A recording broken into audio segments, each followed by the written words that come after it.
মা, ও মা, মা গো, আমার যে খুব কষ্ট হচ্ছে। আমার যে মনে হচ্ছে আমি এবার তোমায় দেখতে না পেলে মরেই যাব। শুধু একটাবার তোমায় দেখব, তোমায় জড়িয়ে ধরে একটাবার বলবো, মা গো, ও মা, তুমি কেমন আছো? সারাটা দিন যে তোমায় নিয়ে চিন্তা হয়। তুমি কি করছো, কেমন আছো, ঠিক মতো খাওয়া দাওয়া করছো কিনা? জানো মা, রোজ ঘুম থেকে ওঠার আগে তোমার কথা সবার আগে মনে পড়ে। মা গো, কি করে থাকবো তোমায় ছেড়ে? এতগুলো দিন, এতগুলো মাস, এতগুলো বছর, যে মেয়েটা তোমায় ছাড়া কোনোদিন এক পা হাঁটেনি, সে মেয়েটা কিভাবে এতগুলো দিন পার করবে শ্বশুর বাড়িতে? সে কি পারবে সবার মন জয় করে থাকতে?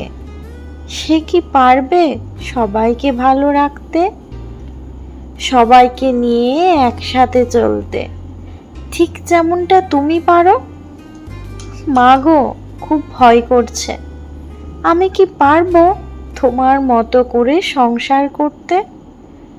তুমি যে কোনোদিন আমাকে রান্নাঘরে ঢুকতে পর্যন্ত দাওনি, সেখানে আমি কিভাবে একা সবটা করতে পারবো শ্বশুর বাড়িতে? মা, আমি কি পারবো নিজের মতো করে সবাইকে আপন করে নিতে? জানো মা, খুব ভয় হয় যদি কোনো ভুল হয়ে যায় কোনো কাজে, যদি তোমাদের অপমান করে যে মেয়েকে কিছু শিখিয়ে পাঠাননি।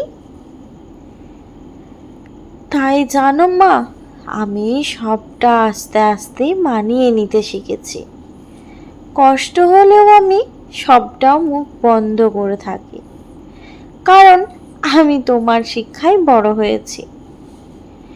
তাই যেখানে মা বাবার সম্মান জড়িয়ে আছে, সেখানে কথা বলার কোনো প্রশ্নই ওঠে না। আমার সাথে কিন্তু এরকম কোনো কিছুই হয়নি। আচ্ছা, তোমাদের সাথে কি এরকমটা হয়েছে? যদি হয়ে থাকে তাহলে কমেন্ট বক্সে কমেন্ট করে জানিও নিজের মনের কথা।